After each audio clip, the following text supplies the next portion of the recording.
नमस्कार दोस्तों, मैं हूं आपका प्यारा डॉक्टर गोगा और जीआरजी। इस वीडियो में हम पढ़ेंगे डिस्ट्रीब्यूशन के बारे में। तो क्या क्या हम उम्मीद करते हैं इस वीडियो के बाद आपको पता होना चाहिए। डिस्ट्रीब्यूशन में वॉल्यूम ऑफ डिस्ट्रीब्यूशन का कॉन्सेप्ट, कौन कौन से फैक्टर वीडी को अफेक्ट करते हैं, प्लाज्मा प्रोटीन बाइंडिंग के कुछ स्पेशल पॉइंट्स और लोडिंग और मेंटेनेंस डोज के बारे में। तो स्टार्ट करते हैं। हमने पिछले लेक्चर में पढ़ा कि अब्जॉर्प्शन के बाद ड्रग ब्लड में आ गए। अब इस दवाई का क्या होगा? क्या वो ब्लड में ही रुकेगी या वो अलग अलग टिश्यूज में जैसे लिवर में, किडनी में, हार्ट में, ब्रेन में जाएगी? है? अगर दवाई ब्लड से टिश्यूज में जाती है तो इसको कहते हैं डिस्ट्रीब्यूशन। लॉजिकल है, नाम में लिखा है डिस्ट्रीब्यूशन, मतलब ब्लड से टिश्यूज में चलेगी।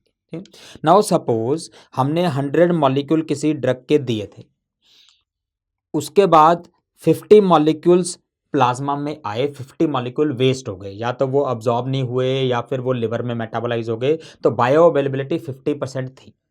अब इन 50 मॉलिक्यूल्स में से 25 मॉलिक्यूल टिश्यूज में चले गए, तो इस दवाई की डिस्ट्रीब्यूशन कितने परसेंट है, मुझे ये बताओ। वेरी गुड, डिस्ट्रीब्यूशन 25% नहीं है, डिस्ट्रीब्यूशन 50% है, क्योंकि जो 50 आए थे उसका आधा तो चला गया ना, 50% चले गए।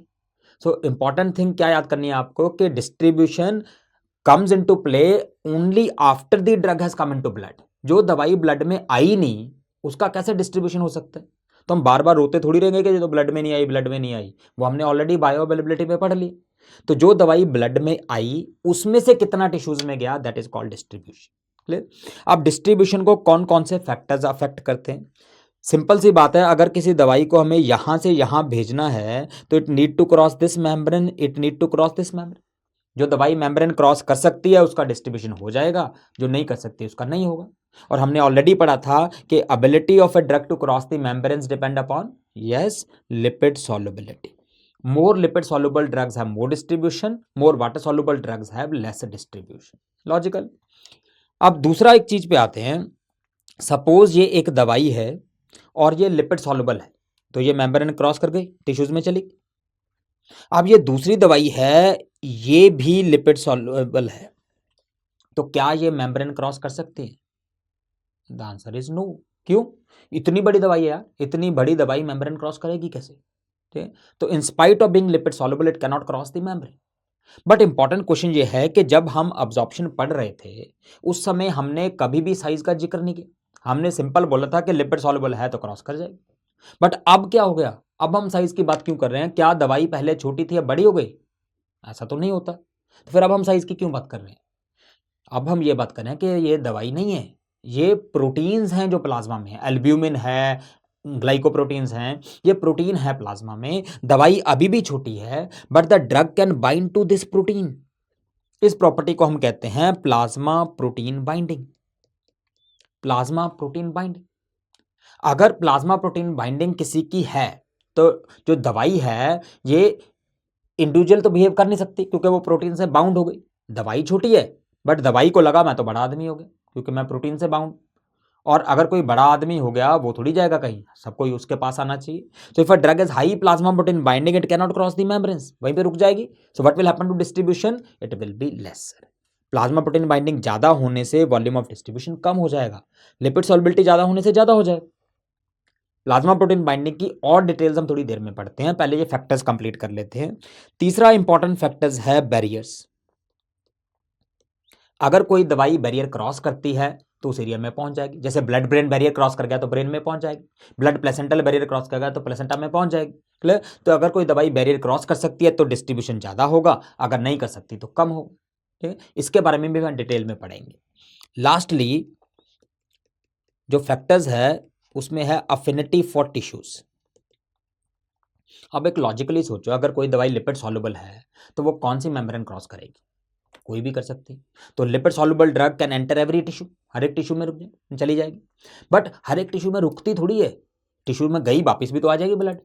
अगर कोई दवाई टिश्यू में रुक गई तभी तो हम डिस्ट्रीब्यूशन कहेंगे। और टिश्यू में रुकेगी क्यों? अगर वो उसकी प्रोटीन से बाउंड करती है। तो हम कहते हैं कि अगर किसी दवाई की टिश्यू की प्रोटीन के लिए अफिनिटी है तो वो वहां पे रुक जाएगी, अगर नहीं है तो नहीं रुकेगी। तो सिंपल लैंग्वेज में समझ लो कि दवाई जो है अगर उसको किसी टिश्यू की शक्ल पसंद है तो उसके पास चली जाएगी, अगर शक्ल पसंद नहीं है तो उसके पास जाएगी नहीं।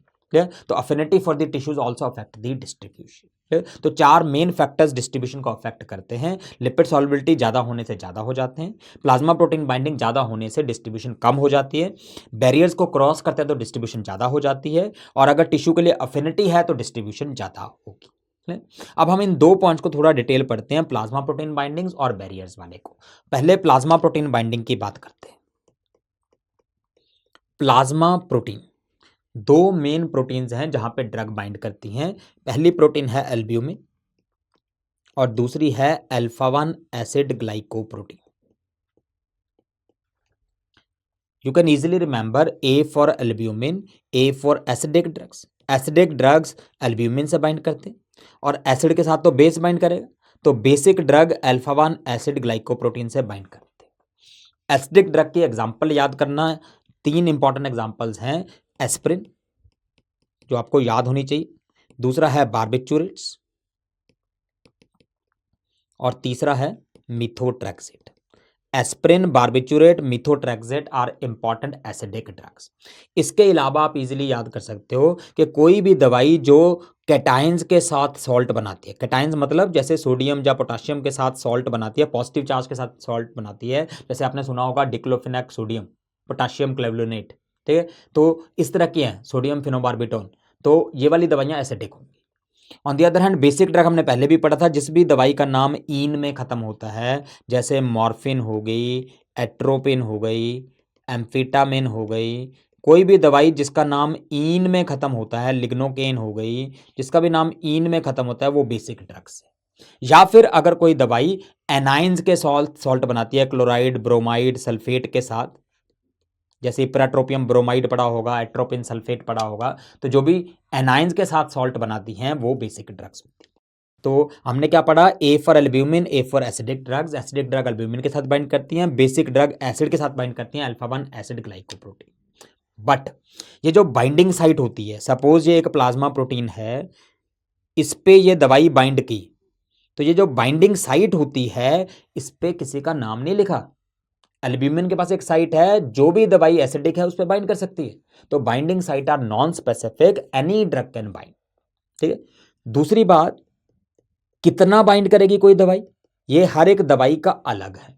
किसी दवाई की प्लाज्मा प्रोटीन बाइंडिंग 2% भी हो सकती है और किसी की 99% भी हो सकती है। तो plasma protein binding is different for different drugs.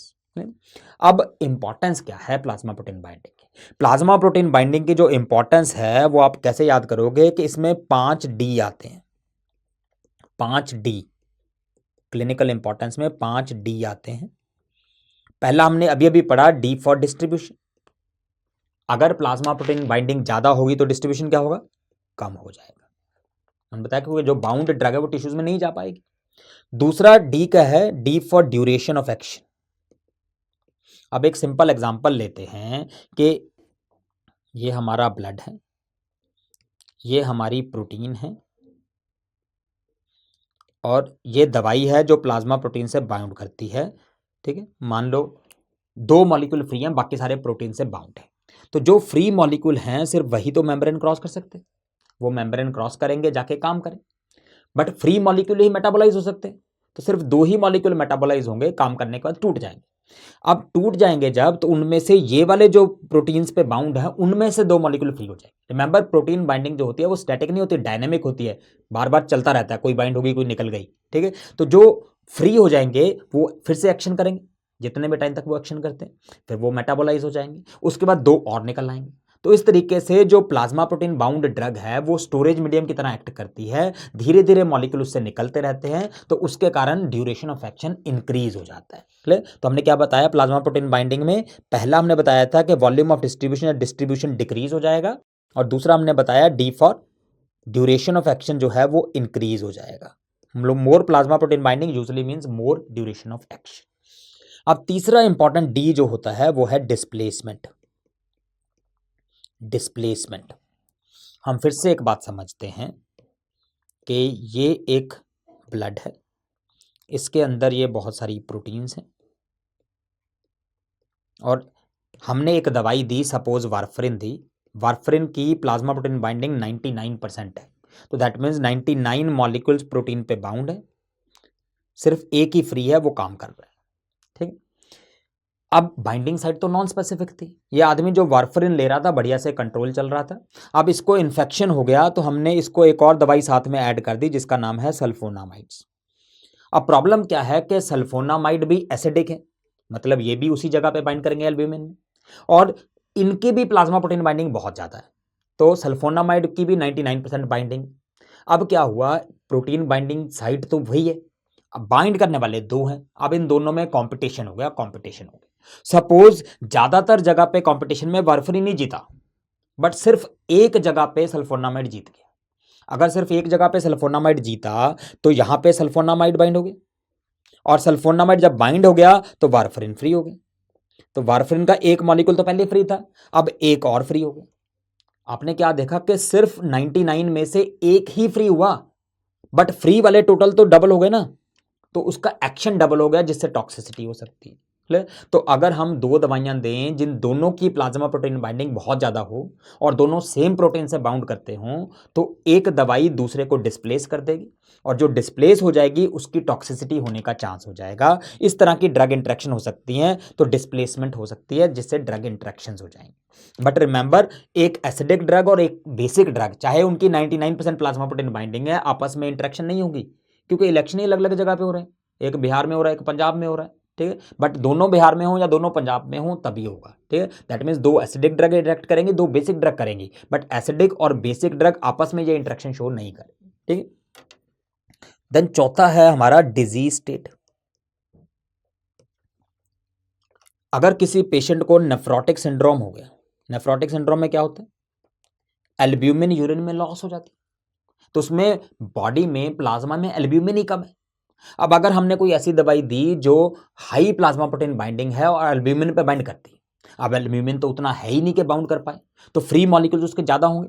उतनी ही डोज देने से नॉर्मल आदमी में फ्री मॉलिक्यूल्स कम होंगे, बट इस पेशेंट में ज़्यादा होंगे, तो हमें डोज को एडजस्ट करना पड़ेगा, नहीं तो टॉक्सिसिटी हो सकती है। हमें डोज कम करनी पड़ेगी नेफ्रोटिक सिंड्रोम के पेशेंट। ठीक है, लास्टली डी फॉर डायलिसिस। अब एक मुझे लॉजिकल चीज़ बताओ कि अगर किसी दवाई की पॉइजनिंग हो गई तो हम उसको डायलिसिस करके फिल्टर कर सकते हैं, नॉर्मली ये लॉजिक है। बट क्या हम डायलिसिस में प्रोटीन को फिल्टर करते हैं? आंसर इज नो, क्योंकि अगर डायलिसिस में प्रोटीन निकाल देते तो हर एक पेशेंट को डायलिसिस के बाद हाइपोएल्ब्यूमिनीमिया हो जाना चाहिए था, ऐसा तो नहीं होता। तो हम डायलिसिस इस तरीके से करते हैं कि प्रोटीन तो वापस ब्लड में आ जाए।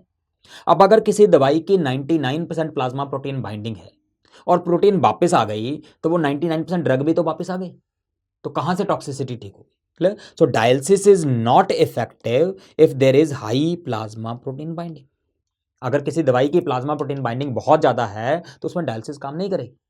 ठीक, बट इंपॉर्टेंट चीज ये क्या है कि अगर दूसरी दवाई है जिसका वॉल्यूम ऑफ डिस्ट्रीब्यूशन बहुत ज्यादा है, मतलब अगर हमने 100 मॉलिक्यूल दिए तो 99 तो टिश्यूज में पड़े हैं, एक ही प्लाज्मा में है, तो अगर हम डायलिसिस करेंगे तो सिर्फ एक को ही निकाल पाएंगे, 99 को तो निकाल ही नहीं पाएंगे। क्लियर? तो दैट मीन्स डायलिसिस इस पेशेंट में भी इफेक्टिव नहीं होगी जिसमें वीडी ज़्यादा है।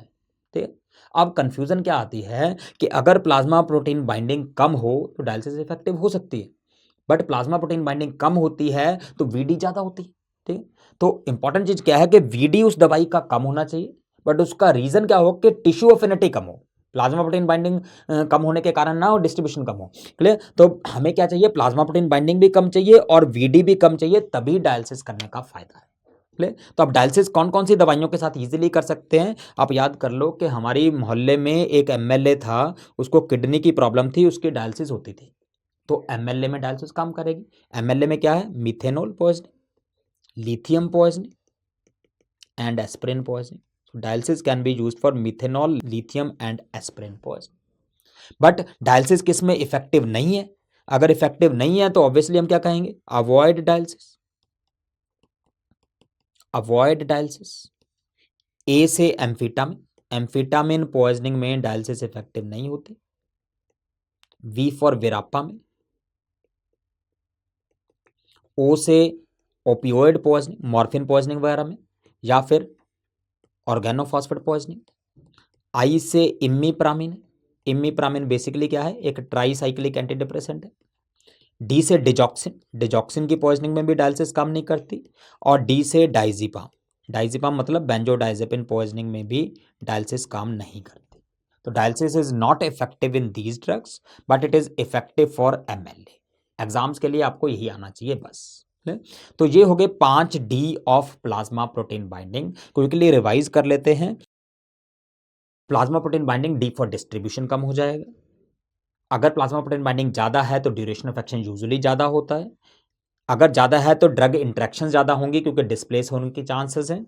डिजीज स्टेट में हमें हाइपोअल्ब्यूमिनीमिया में डोज को एडजस्ट करना पड़ेगा और डायलिसिस इफेक्टिव नहीं होगी अगर प्लाज्मा प्रोटीन बाइंडिंग ज़्यादा है तो। क्लियर? तो ये हो गया हमारा प्लाज्मा प्रोटीन बाइंडिंग के बारे में। अब दूसरा हमारा बचा बैरियर्स के बारे में।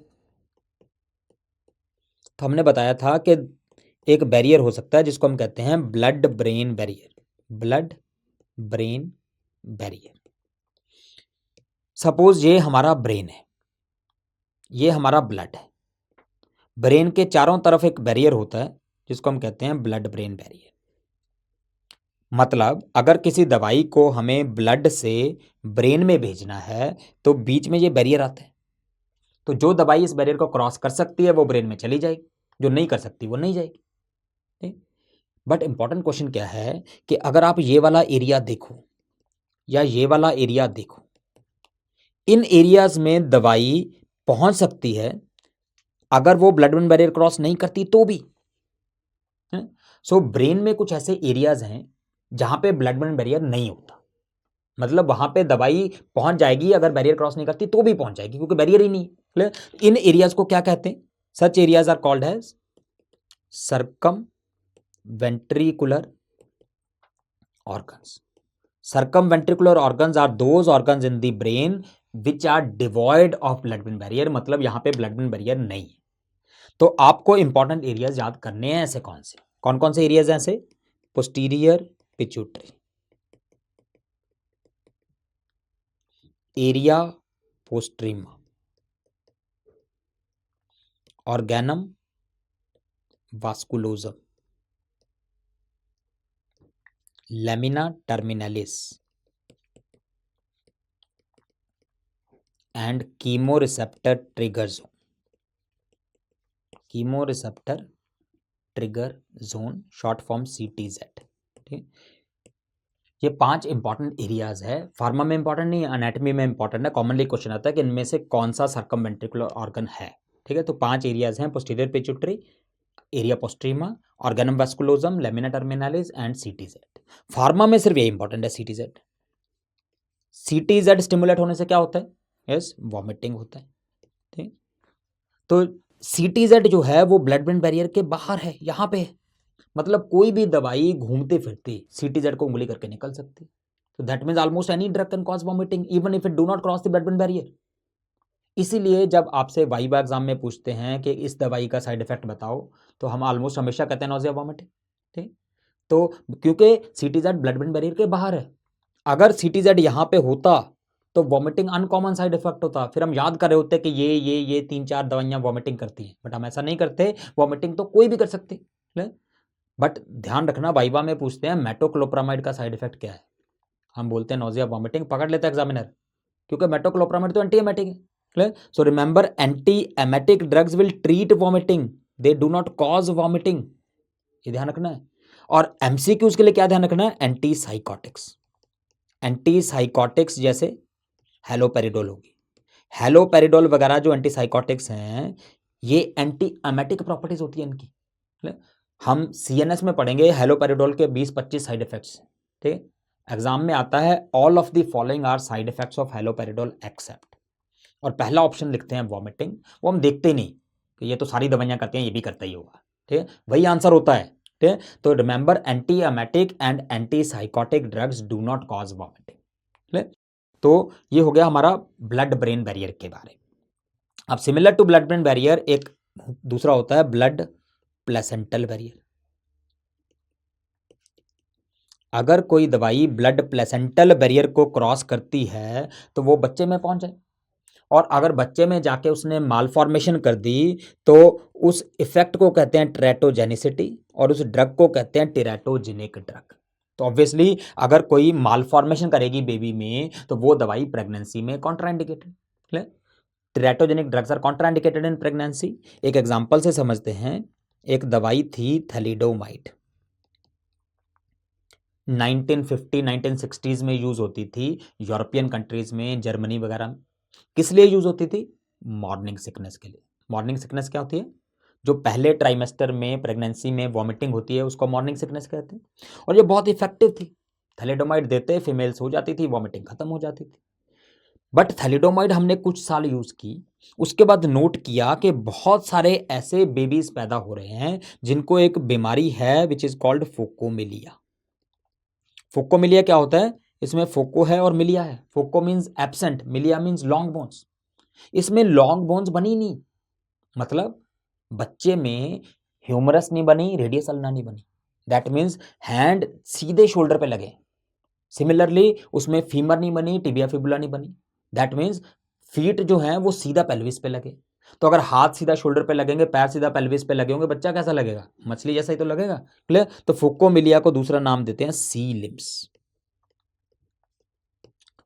फिर रिसर्च की गई, स्टडीज की गई कि पहले तो ऐसे बच्चे पैदा नहीं हो रहे थे, अब हजारों बच्चे सी लिम्स वाले पैदा हो रहे हैं। तो क्यों हो रहे हैं? तो स्टडी से क्या पता लगा कि हर एक बच्चे जिसको फोकोमिलिया है, मदर ने थैलिडोमाइड खाई है। That means thalidomide is the reason.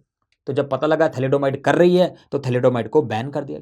Thalidomide was withdrawn from the market. But recently कुछ साल पहले थैलिडोमाइड फिर से मार्केट में आ गई। Obviously not for morning sickness now. अब thalidomide is being used for treatment of multiple myeloma. Thalidomide anti cancer की तरह यूज करते हैं, मल्टीपल माइलोमा में यूज करते हैं, but obviously absolutely contraindicated in pregnancy. Pregnancy में बिल्कुल नहीं देना। Thalidomide is absolutely contraindicated in pregnancy. ये हो गया हमारा थैलिडोमाइड के बारे में। अब दूसरा एक स्टेटमेंट बताता हूं आपको, ध्यान से सुनना और बताना सही है कि गलत है। स्टेटमेंट ये है कि if a drug crosses blood placental barrier it is contraindicated in pregnancy. ध्यान से सुन। If a drug crosses blood placental barrier it is contraindicated in pregnancy. गलत है ये। क्यों? अगर कोई दवाई ब्लड प्लेसेंटल बैरियर क्रॉस करती है बट बच्चे को कोई नुकसान नहीं करती तो ऑब्वियसली दे सकते हैं ना। तो हम क्यों कॉन्ट्राइंडिकेटेड करें? ठीक है। So teratogenic drugs are contraindicated, not every drug which cross the blood placental barrier. क्यों? क्योंकि 99.9% ड्रग्स क्रॉस कर जाती हैं। सिर्फ दो ही दवाइयां हैं जो आपको याद करनी है जो बिल्कुल क्रॉस नहीं करती। एक है इंसुलिन, दूसरा है हिपैरिन। इंसुलिन और हिपैरिन बिल्कुल क्रॉस नहीं करते, बाकी सारी दवाइयां कम ज्यादा कुछ ना कुछ क्रॉस करती हैं। बट अगर वो मालफॉर्मेशन नहीं करती तो सेफ है। ठीक है। तो only those drugs are contraindicated which are harmful to the baby. सारी दवाइयां कॉन्ट्राइंडिकेटेड नहीं है। तो स्टेटमेंट को ध्यान से पढ़ना है आपको। क्लियर? सो ये हो गया हमारा बैरियर्स के बारे में। सो हम पढ़ रहे थे डिस्ट्रीब्यूशन। डिस्ट्रीब्यूशन को 4 फैक्टर्स अफेक्ट करते हैं, रिवाइज करते हैं। लिपिड सॉल्युबिलिटी ज़्यादा है तो डिस्ट्रीब्यूशन ज़्यादा है। प्लाज्मा प्रोटीन बाइंडिंग ज़्यादा है तो डिस्ट्रीब्यूशन कम है। बैरियर्स, अगर कोई दवाई क्रॉस करती है तो ज़्यादा डिस्ट्रीब्यूशन, नहीं कर पाती तो कम डिस्ट्रीब्यूशन। और फाइनली अफिनिटी फॉर टिश्यूज, अगर ज़्यादा अफिनिटी है टिश्यू की तो ज़्यादा डिस्ट्रीब्यूशन, कम है तो कम डिस्ट्रीब्यूशन। क्लियर? ये 4 फैक्टर्स अफेक्ट करते हैं। Now the most important question is how to measure distribution. Distribution को मेजर कैसे करेंगे, पता कैसे लगेगा डिस्ट्रीब्यूशन क्या है? उसके लिए एक पैरामीटर है हमारा, that is called as volume of distribution. Distribution is measured by a parameter called as volume of distribution, जिसको हम लिखते हैं वीडी। फॉर्मूला बहुत आसान है। वीडी का क्या फॉर्मूला है? Amount of drug given divided by plasma concentration obtained. ठीक, हम एक पर्टिकुलर डोज देते हैं, सपोज हमने 100 मिलीग्राम डोज दी और उसके बाद हम प्लाज्मा कंसंट्रेशन चेक कर लेते। बट क्वेश्चन ये है कि प्लाज्मा कंसंट्रेशन कब चेक करेंगे? जैसे हमने पहले बताया था कि हम एक ग्राफ बनाएंगे। ठीक, कैसा ग्राफ बनाएंगे? हम उसकी एक फिक्स डोज दे दी, सपोज 100 मिलीग्राम दे दी, और उसके बाद हर आधे घंटे के बाद प्लाज्मा कंसंट्रेशन चेक की और एक ग्राफ बना लिया। सपोज ये ग्राफ इस तरीके से आया, शुरू में कंसंट्रेशन ज़्यादा थी, बाद में ऐसे ऐसे करके कम हो गई। अब हमने क्या किया, हमने इस ग्राफ को, ये जो स्ट्रेट लाइन आ रही है, इसको एक्स्ट्रापोलेट किया ऐसे। ठीक, जब हमने इसको एक्स्ट्रापोलेट किया तो ये वाली जो कंसंट्रेशन है इसको हम C0 कहते हैं, ये कंसंट्रेशन लेते हैं। अब क्वेश्चन ये है कि हम ये कंसंट्रेशन क्यों लेते हैं? क्योंकि जब हमने पहली कंसंट्रेशन चेक की थी वो भी आधे घंटे बाद की थी, तो उस आधे घंटे में भी तो कुछ दवाई बॉडी से निकली होगी। हमें तो टोटल कंसंट्रेशन मेजर करनी है एट दी स्टार्ट, जब सारी बॉडी में थी, क्लियर? तो उस थोड़ी सी ज़्यादा होगी ये कंसंट्रेशन, फर्स्ट कंसंट्रेशन मेजर किया उससे, क्योंकि थोड़ी जो निकल गई वो भी तो ऐड करनी है। तो इस एक्स्ट्रापोलेटेड कंसंट्रेशन को हम कहते हैं C0। तो फॉर्मूला क्या है? Amount given divided bye C0। Clear? Is it clear? अब इसको हम समझते हैं एक कॉन्सेप्ट के साथ। सपोज हमारे पास एक बीकर है जिसमें 5 लीटर पानी, हमने अज्यूम किया ये बीकर हमारी बॉडी है जिसमें 5 लीटर ब्लड है, तो हम कह सकते हैं कि plasma is equal to water. ठीक, तो अगर हमने 100 मिलीग्राम ड्रग को डिसॉल्व किया इस बीकर में, तो that will be equivalent to giving 100 milligram to a drug to a person जिसमें 5 लीटर ब्लड है। तो अगर हम इस वाटर में कंसंट्रेशन मेजर करेंगे तो हम उसको प्लाज्मा कंसंट्रेशन बोल सकते हैं। तो प्लाज्मा कंसंट्रेशन कितनी आएगी इस एग्जांपल में? 100 milligram is dissolving in 5 litre, so it will B 20 milligram per litre. ठीक, तो अगर हम वीडी कैलकुलेट करें तो क्या फॉर्मूला था वीडी का? अमाउंट गिवन, अमाउंट कितनी है 100 divided by plasma concentration, plasma concentration कितनी है 20, so it will come out to be 5 litre. ठीक, वो तो आना ही था, पहले हमने 1 से डिवाइड किया, दोबारा फिर उसी से कर दिया, ये तो आना ही था। ये तो हर केस में आएगा, बट ये हर केस में नहीं आएगा। रीजन क्या है?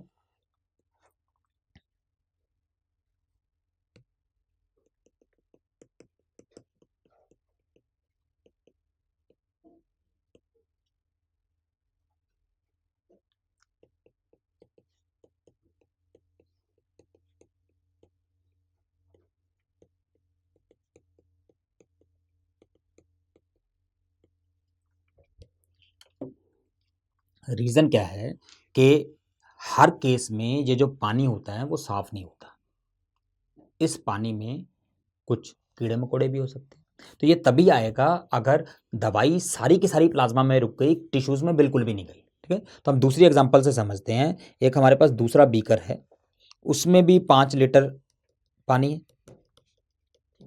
बट इसमें पानी प्योर नहीं है, इसमें पानी खराब है, इसमें कीड़े मकोड़े हैं, फिश है, टैडपोल है, फ्रॉग है, कई बार क्रोकोडाइल भी होता है। ठीक है, तो अगर हमने 100 मिलीग्राम ड्रग को डिसॉल्व किया फिर से इस बीकर में, बट उसमें से 50 milligram, that means 50% drugs tissues खा गए। ये कीड़े मकोड़े क्या है? टिश्यूज ही हैं, लिवर, किडनी, हार्ट, ब्रेन, ये सब है। तो 50% टिश्यूज में चली गई, तो प्लाज्मा में कितनी रुकी? वाटर में कितनी रुकी? 50 मिलीग्राम। 5 लीटर वाटर था तो 5 लीटर में 50 मिलीग्राम रुकी, तो प्लाज्मा कंसंट्रेशन कितना आ गया? 10 मिलीग्राम पर लीटर। ठीक, तो अगर हम वीडी कैलकुलेट करेंगे तो अमाउंट गिवन 100 ही, प्लाज्मा कंसंट्रेशन 10 है, तो कितना आ गया ये? 10 लीटर। हमने बताया कि अगर दवाई बिल्कुल डिस्ट्रीब्यूट नहीं हुई, सारी की सारी प्लाज्मा में रुकी, तो वीडी 5 लीटर आया। अगर 50% डिस्ट्रीब्यूट हो गई, आधी दवाई टिश्यूज में चली गई, तो वीडी 10 लीटर आया। That means VD is telling about distribution. More VD means more distribution, less VD means less distribution. ठीक है, तो इसको कंफर्म करने के लिए एक और बीकर की एग्जांपल लेते हैं, तीसरा बीकर। इसमें भी 5 लीटर पानी था, बट अब इसमें एक मगरमच्छ बैठा है, organ which can eat large amount of the drug. ठीक है, 5 लीटर में मगरमच्छ तो सिर्फ फार्मा में ही आ सकता है, असली में थोड़ी आएगा। ठीक है, चलो हमने 100 मिलीग्राम ड्रग दिया फिर से, अब इस 100 में से 90 मिलीग्राम इस टिश्यू में चली गई, बहुत हाई डिस्ट्रीब्यूशन है, 90% डिस्ट्रीब्यूशन है। प्लाज्मा में कितनी रुकी? 10 मिलीग्राम। तो प्लाज्मा कंसंट्रेशन कितना आएगा? 10 milligram is dissolving in 5 litre, so it will come out to be 2 milligram per litre.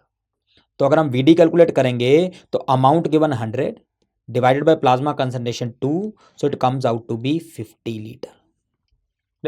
तो हमने क्या बताया? जब बिल्कुल डिस्ट्रीब्यूशन नहीं थी तो 5 लीटर, जब 50% डिस्ट्रीब्यूशन होगी तो 10 लीटर, जब 90% डिस्ट्रीब्यूशन होगी तो 50 लीटर। मतलब हम सही जा रहे हैं, जितना ज़्यादा वीडी उतना ज़्यादा distribution. So volume of distribution simply ये बताता है कि कितनी ज़्यादा दवाई टिश्यूज में डिस्ट्रीब्यूट हो गई। बट फिर भी ये जो 5 लीटर आया, 10 लीटर आया या 50 लीटर आया, इसका कुछ मतलब तो होगा। क्या प्लाज्मा 10 लीटर हो गई या क्या प्लाज्मा 50 लीटर हो गई? नहीं, प्लाज्मा तो अभी भी 5 लीटर है। फिर क्या है ये वैल्यू क्या है 5 लीटर 10 लीटर जो आई है? This is nothing but hypothetical value. ऐसी कोई भी वॉल्यूम बॉडी में एग्जिस्ट नहीं करती, ये प्लाज्मा वॉल्यूम नहीं होगी इतनी। ये सिर्फ एक हाइपोथेटिकल वैल्यू है, ये सिर्फ एक कैलकुलेशन है, ये ऐसी कोई वॉल्यूम एग्जिस्ट नहीं करती। तो इसीलिए हम वीडी को हाइपोथेटिकल वीडी कहते हैं, मींस अपरेंट वीडी कहते हैं। ये ट्रू वॉल्यूम ऑफ डिस्ट्रीब्यूशन नहीं है, ऐसा हमें लगता है, हाइपोथेटिकल है, ठीक है। बट फिर भी कुछ मतलब तो होगा ना, ये 5, 10 लीटर, 20 लीटर, 50 लीटर का। इसका मतलब क्या है, पहले हम एक एग्जांपल मतलब इसको समझते हैं क्या मतलब है। इसमें प्लाज्मा कंसंट्रेशन कितनी आई थी, 20 milligram per litre.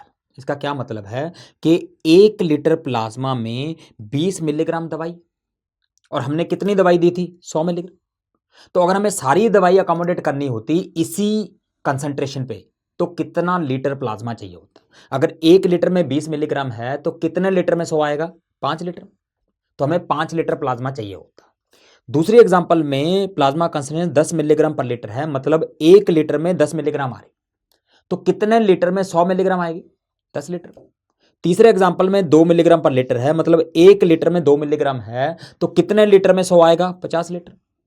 So volume of distribution क्या होता है, ये हाइपोथेटिकल वॉल्यूम ऑफ प्लाज्मा होता है, जितना चाहिए हमें सारी दवाई को रखने के लिए, अगर दवाई का डिस्ट्रीब्यूशन ना होता तो डेफिनेशन क्या है वीडी की, it is a hypothetical volume of plasma which is required to accommodate all the drug if the plasma concentration remain uniform.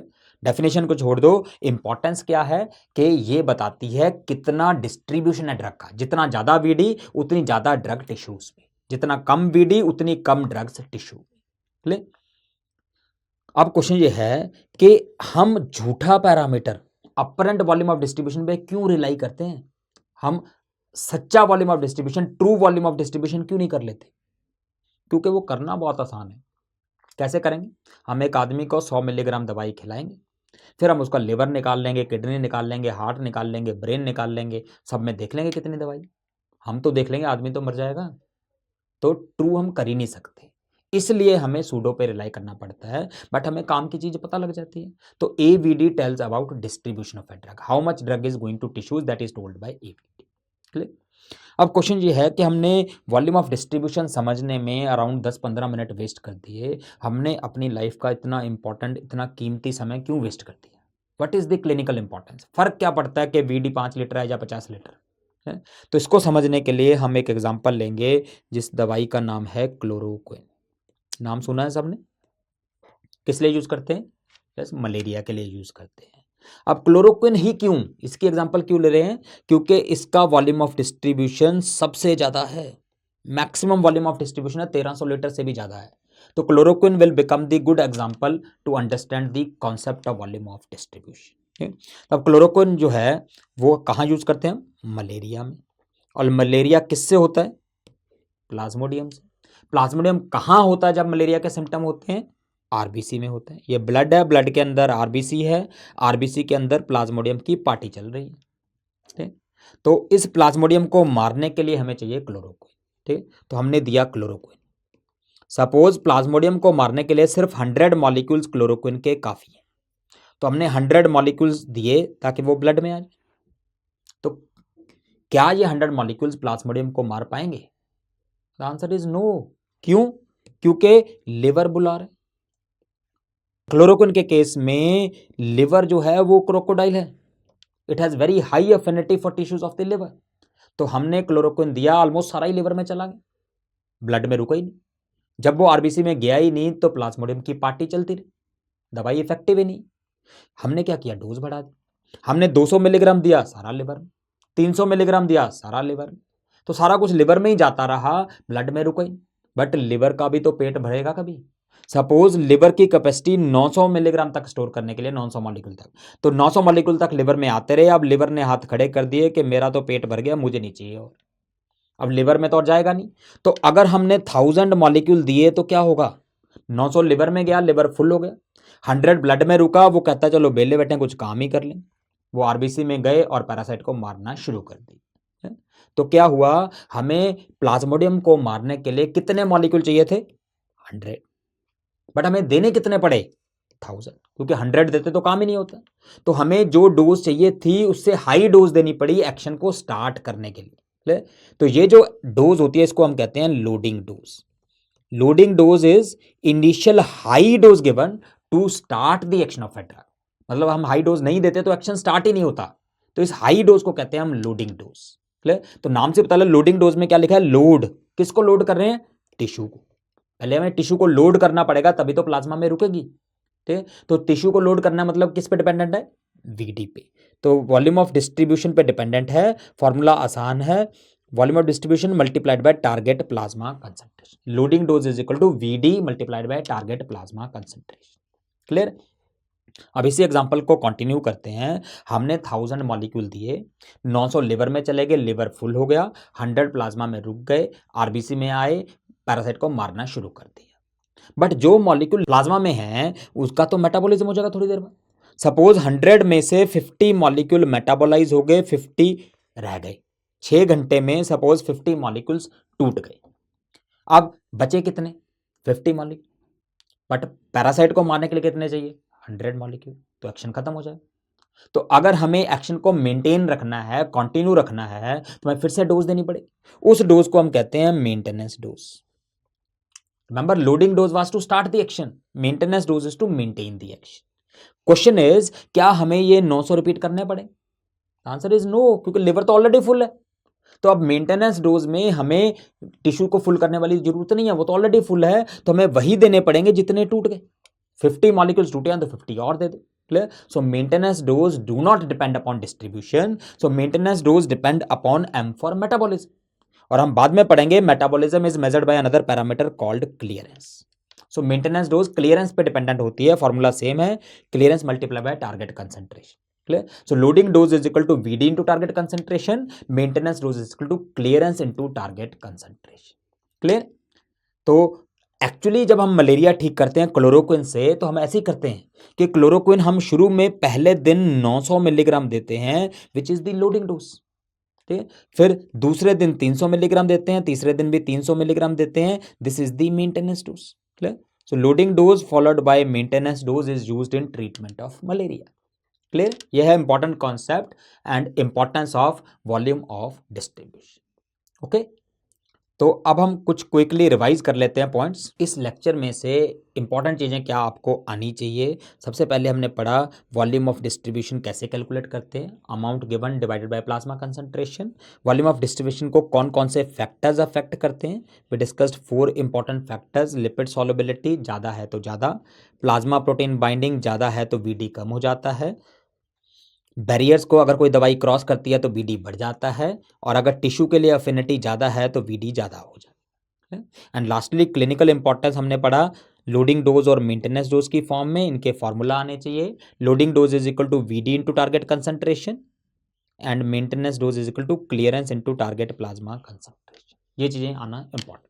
तो अब हम कुछ पुराने क्वेश्चंस कर लेते हैं। रेट ऑफ एडमिनिस्ट्रेशन में drug is equal to rate of elimination. जब एडमिनिस्ट्रेशन और एलिमिनेशन इक्वल हो जाते हैं उसको हम कहते हैं स्टेडी स्टेट। ये हम कॉन्सेप्ट बाद में पढ़ेंगे। How will you calculate the dosing rate of a drug to maintain steady state concentration, maintenance dose पर लें। मेंटेन का मतलब मेंटेनेंस डोज, तो मेंटेनेंस डोज का फॉर्मूला सबको पता क्या है, maintenance dose is equal to clearance into target concentration, clearance into target concentration. Clear? दूसरा question, anionic and slightly acidic drug bind to. ये तो इजी है, हमने पढ़ा था, A for acidic, A for albumin. So acidic drugs bind to albumin, acidic drugs bind to albumin. High plasma protein binding result in, PPB की importance पढ़ी थी हमने। डिक्रीज ग्लोमेरुलर फिल्ट्रेशन सही, क्योंकि जो ग्लोमेरुलर फिल्ट्रेशन होता है वो सिर्फ फ्री ड्रग का होता है। अगर कोई प्रोटीन से बाउंड है, ग्लोमेरुलर जो पोर्स हैं वो तो छोटे हैं, प्रोटीन बाउंड तो बड़ी है, तो वो फिल्टर नहीं हो पाएगी, तो ग्लोमेरुलर फिल्ट्रेशन कम हो जाती। हाई वीडी रॉन्ग, अगर पीपीवी ज़्यादा है तो वीडी कम होगा। Lower duration of action is wrong, हमने बताया था कि स्टोरेज साइट की तरह एक्ट करते हैं तो ज़्यादा टाइम तक काम करेंगे।